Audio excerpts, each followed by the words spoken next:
momento importante, estamos aclopando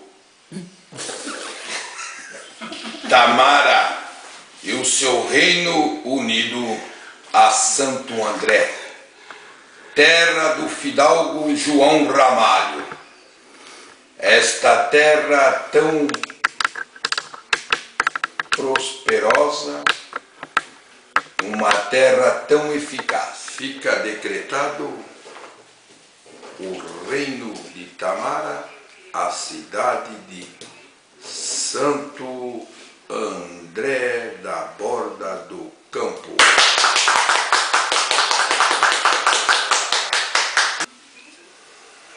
Sidney, se apresente ao meu reinado. Majestade. A você que sempre foi fiel a esse rei, quero congratular-lhe e desejar a você uma felicidade eterna.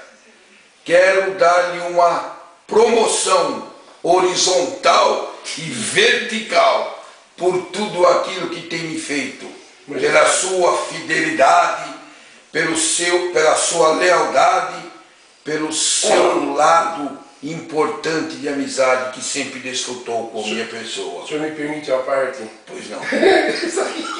Agora que o senhor encampou Santo André ao reino, eu gostaria de ser cavaleiro da Vila Lucita, uma coisa assim, do Jardim do Estádio. Está nomeado nesse momento Cavaleiro de Vila Vitória. Muito obrigado, eu estou muito emocionado. Receba o diploma e o certificado de todo este momento. Muito obrigado. Vá em paz, agora e sempre. Amém. Amém.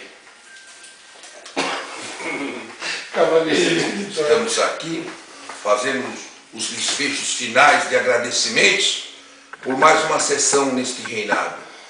Vão em paz e que o Senhor vos acompanhe a todos.